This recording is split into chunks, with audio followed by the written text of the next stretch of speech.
In 1970, a dead sperm whale, 45 feet long, washed up on an Oregon beach. Beaches at that time were under the Oregon Highway Division. Probably a good thing because this was a big problem, a dead, decaying whale. Big problem? Probably very well suited for the Oregon Highway Division. They were accustomed to dealing with big problems. At least big boulders that came down the mountainside onto highways. They were accustomed to getting rid of these kinds of problems. So they transferred the same solution that they used for getting rid of boulders to taking care of this large whale. They took dynamite. They bore holes into this whale. Now remember, it was a dead whale. And they stuffed it full of dynamite. Picture this scene. A crowd gathered around. The supervisor for the demolition of this whale ushered people away, had them move back. They had this countdown, and then they set off the explosives. When you watch the video, at first there are cheers, and then the cheers quickly turn to screams. As you watch the video, the camera that's on the tripod is knocked over by flying whale, and you see feet scampering by, running for their lives. When the scene ends, the camera pans the parking lot, and there are cars in the parking lot that have been crushed by large chunks of whale. Unfortunately, the problem wasn't solved. The whale was mainly intact. What can we learn from this story? What can we learn about process and creative problem solving? First of all, we have to be careful not to leap to action, not to immediately leap to a solution.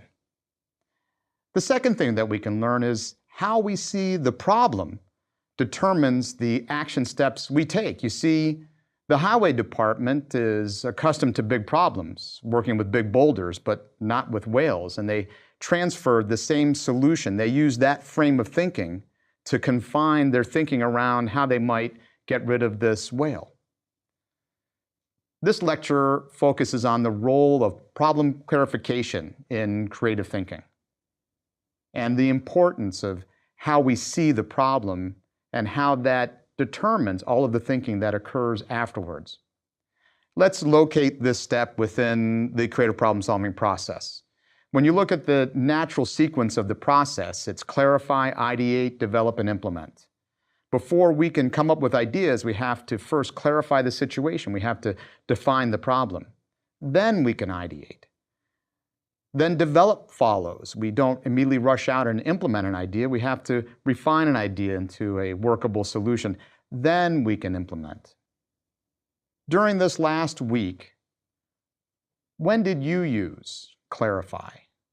Think back to your week. When did you have to gather information, do research, closely examine a situation? Did you ideate at all during this last week, where you had to generate novel ideas? How about develop? Did you develop at any time during this last week? Did you take an idea or a concept and improve upon it? And finally, did you implement at any point during the last week where you took a decision or a solution or a proposed change and you brought it to fruition? You put it into action. You made it a reality. Remember our preferences for these different aspects of the creative problem-solving process. Some of us prefer some steps of this process over others. I know I revealed to you that I'm a high implementer, and I may have mentioned to you that I'm also a low ideator. I don't think I've told you yet that I'm also a low clarifier. This is my second lowest preference, and sometimes this is problematic for me, such as recently when I showed up at the airport and I suddenly recognized or realized that I didn't know what airline I was flying with. So I went from kiosk to kiosk inserting my credit card until one of the machines finally recognized me. I have lots of low clarifier stories like that. You see, these process preferences tell us about our mindset for the creative process. As we develop skills, we have to be mindful of these preferences. Let me give you an analogy. I used to play tennis, and I enjoyed playing tennis. And when I first learned how to play tennis, I had a very good forehand, but I had an extremely unreliable backhand. So as a consequence, what did I do? Well, I ran around. I tried to make everything a forehand. I would go through great contortions to stay on the forehand side. Not a very effective way to play tennis. In life, it's not a very effective way to go about problem solving either, or being creative, avoiding those steps of the process that might not come naturally to you. So what can we do about this? Well, we can learn tools. Eventually, someone taught me how to do a two-handed backhand, and that worked like a charm. I was much more reliable now, but I had to learn a strategy, a technique, a tool, if you will. In creative problem solving, we learn cognitive strategies that can make certain cognitive activities easier. They guide and direct and facilitate our thinking, just like having two hands on the backhand guided my backhand stroke. In this lecture, we learn tools for clarification. CPS is a toolbox. Creative problem solving is a toolbox that contains a set of tools. Picture a toolbox with 4 drawers, one drawer labeled clarify, one drawer labeled ideate, another drawer develop, and another drawer implement. You're at a place where you need to clarify, well, you open up the clarify drawer. Need ideas, you open up the ideate drawer and you pull out tools from that drawer. As we look at creative problem solving, I think it's important to point out that ideate, which is often synonymous with creativity, ideation, creativity is all about producing ideas. Notice that ideate is only 1/4 of the process. We'll be moving through each step of the process, and we'll give you tools in each step to add to your toolbox. Again, why creative problem solving? Well, frankly, it works. It's been demonstrated through research that this is a highly effective process. Why start with clarify? As I mentioned earlier, there's a natural sequence that we move through as we go from the initial challenge through to implementation. We first begin by problem identification. Einstein is evident of that. Einstein was being interviewed by a journalist, and this journalist wanted to understand Einstein's creative process. So he posed a scenario, fictitious scenario to Einstein. He said, Dr. Einstein, if you had 1 hour to resolve a problem that threatened all of humanity, how would you spend that time? Einstein said immediately that I would take the first 55 minutes to define the problem and the last 5 minutes to come up with the solution. John Dewey, a famous American philosopher and educator, said that a problem properly stated is already half solved. In a meta-analytic study of creativity, where an in-depth analysis was done of 70 different studies that looked at training programs and whether they were effective in improving creative thinking, the authors, Scott, Lawrence, and Mumford, did a detailed analysis of many aspects of these programs and these studies. And one of the things that they evaluated was the content used in these programs, and evaluated of the content, what made the greatest contribution to training effectiveness. Now, you might think idea generation. That had to be number 1, but it wasn't. In fact, actually, what they found was that problem identification was the strongest predictor of program effectiveness. Program effectiveness meaning that it significantly enhanced creative thinking skills. Seems counterintuitive, but it's not. You see, how we define the problem then channels and frames all of the thinking that occurs afterwards. In the study, they did find that idea generation was the second strongest predictor of effectiveness of creativity training. So what happens in the clarify step? In the clarify step, we do three things. We begin by defining our goal. What's our wish? Then we gather data. We examine the situation. And then the third aspect to clarify is to formulate a challenge or the challenges that we need to address in order to get to our goal. Earlier, I mentioned that each step of creative problem solving involves a different kind of thinking. And in Clarify, we suggest that the kind of thinking that's being used is strategic thinking. Strategic thinking can be defined as the ability to sense the problem, to identify the key issues, and to see the paths that will move you toward your desired future.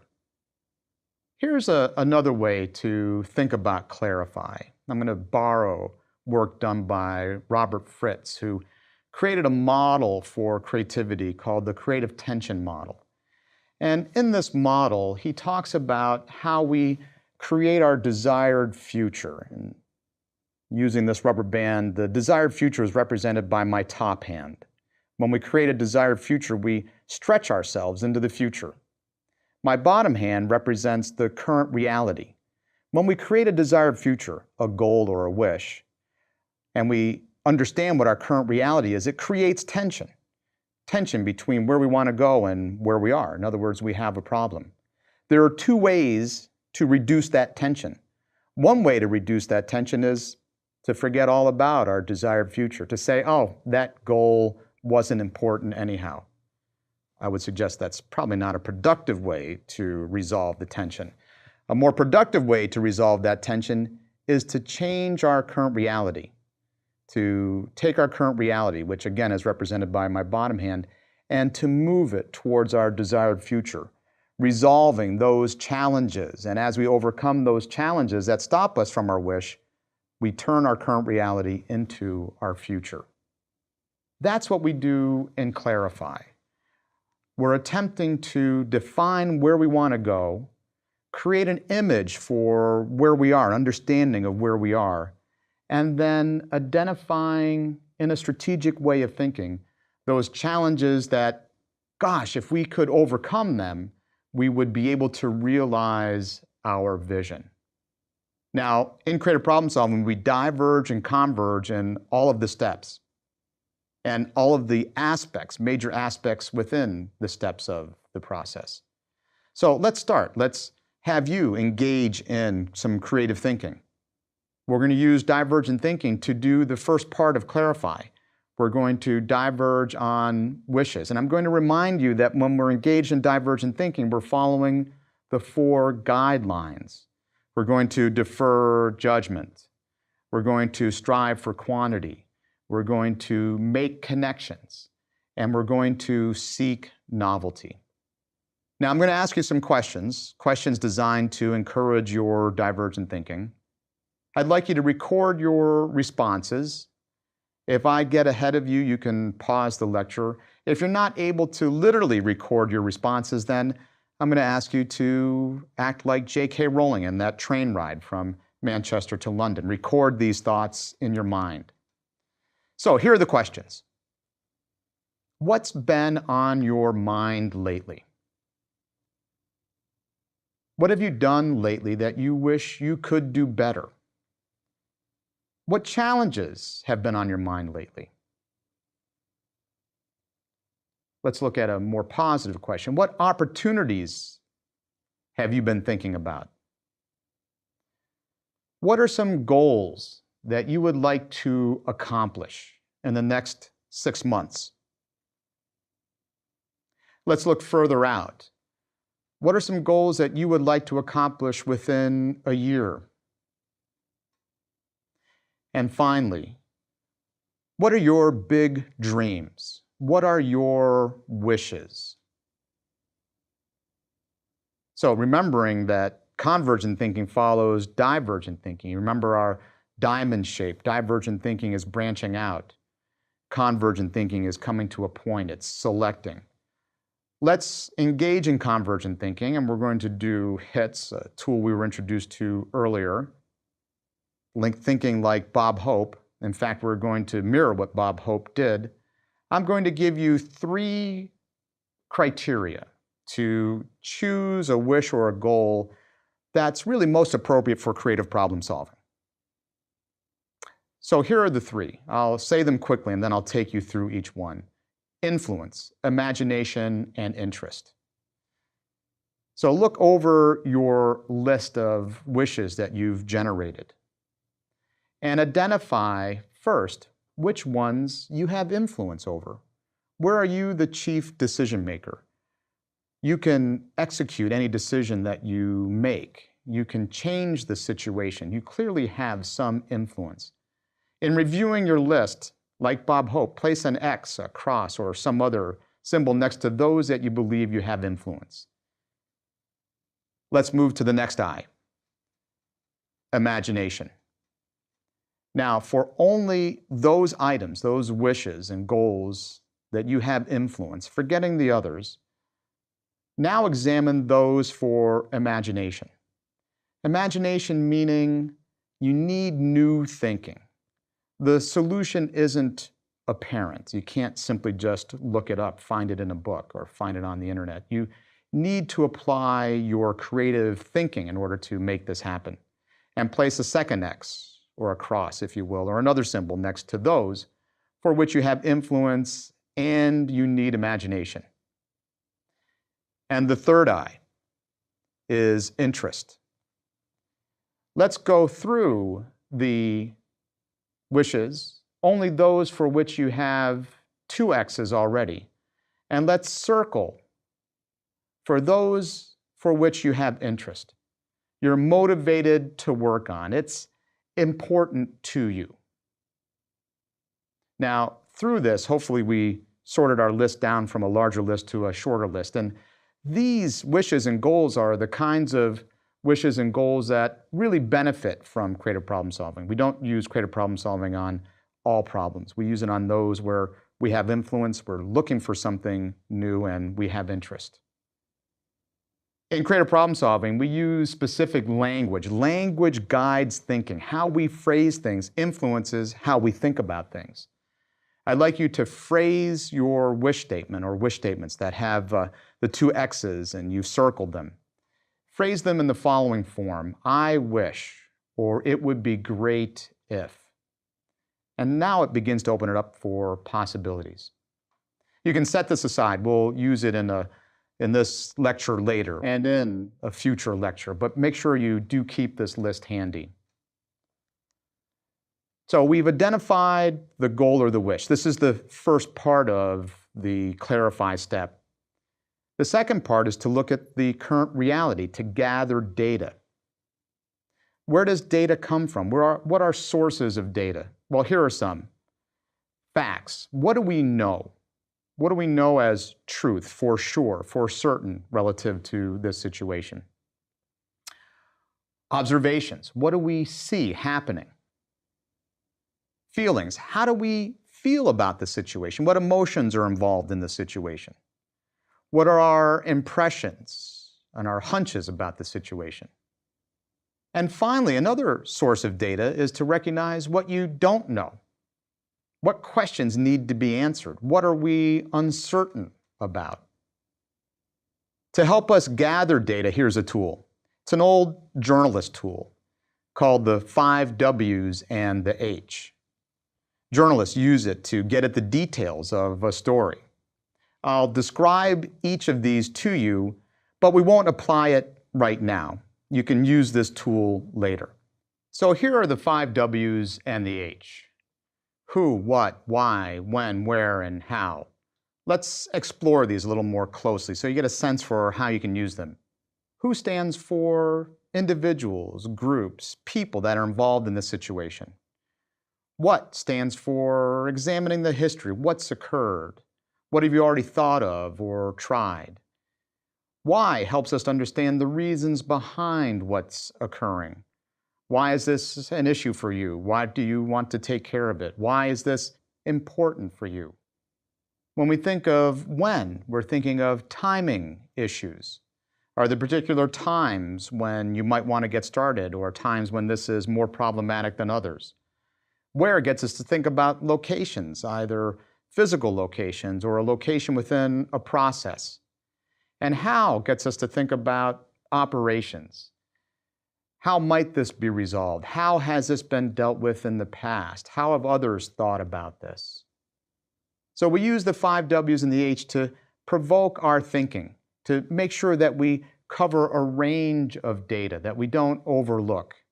And it's important that we diverge on data so that we don't miss any important data. Remember, in creative problem solving, we diverge and converge in every step and the major aspects in each step.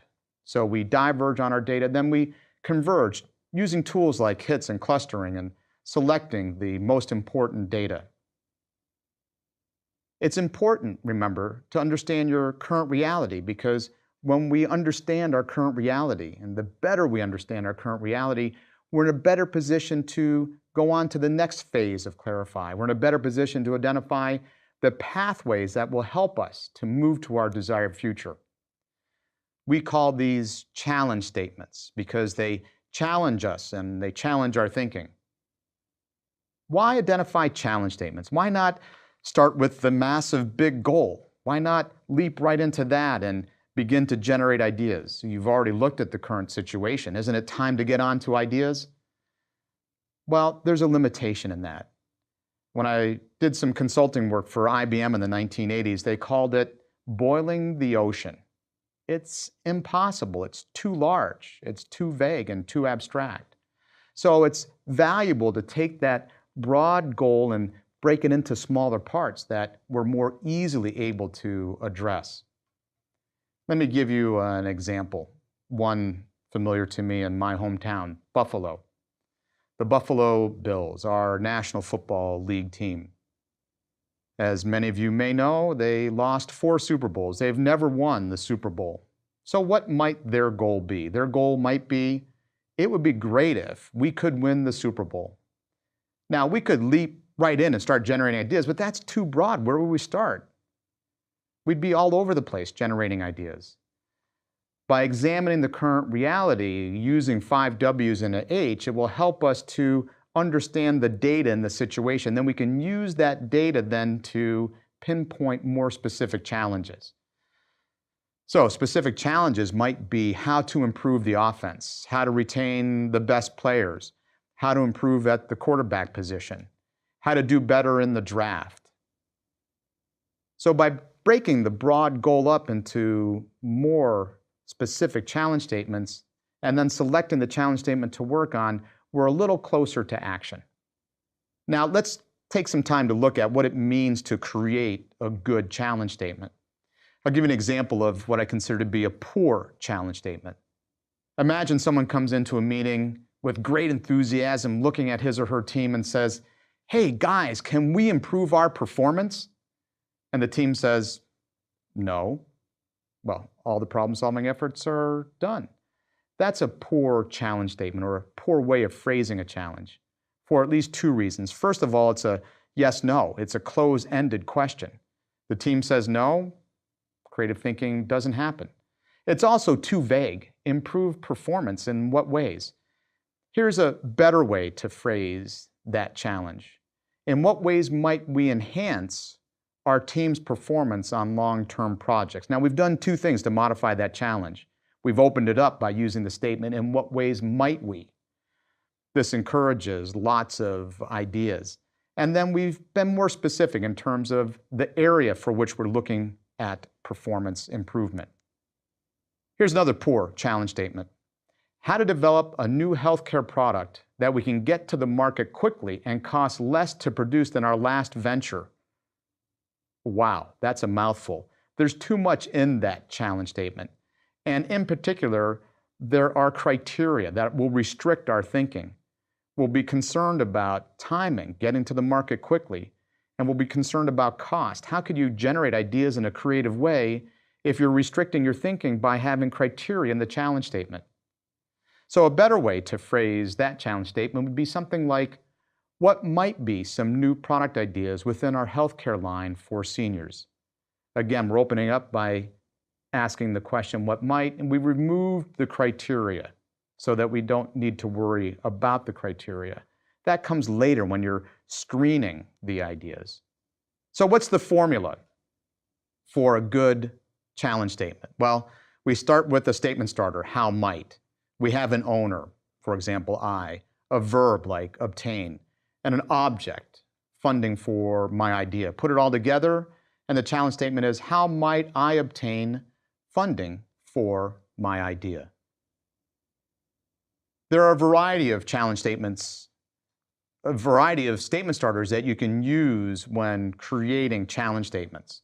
How to, how might, in what ways might, what might are the ones that we recommend. There's power in language, and by using these statement starters, I don't mean to be pedantic, but by using these statement starters, we know that they invite multiple responses. When we phrase it in this way, we're assuming that there are multiple ways to attack the challenge. Let's put it all together and look at an example. I'll share an example with you that's familiar to me.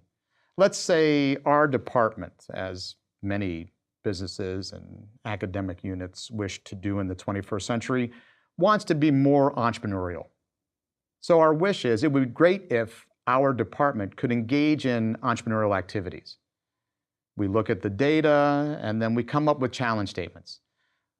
For example, how to offer public programs. In what ways might we license our curriculum? How to develop non-credit certificate programs? How might we partner with other organizations to offer training services? Now, in each of those examples, the how to, the in what ways might, or the how might statement starters ask for process answers. Now, notice in the next challenge statement, what might be some merchandise that we can produce and sell. When we ask the question, what might, we're looking at things. So you can sort your challenge statements and be careful in using these statement starters based on the kinds of ideas you wish to generate. Some more challenge statements we might generate: expand our conference. How to expand our conference. Another one, how to attract more people to our conference. So what's the value in doing this? Let's review. We've identified a goal, and we've looked at data. We've diverged on challenge statements, and then at this point, we would converge on those challenge statements that we need to address in order to get to our goal. This can be challenging if you think about your mindset. If you have a mindset of a low clarifier, you might not have a lot of tolerance for this, but it's highly valuable. It's better to precisely define the challenge, the problem, before leaping to action.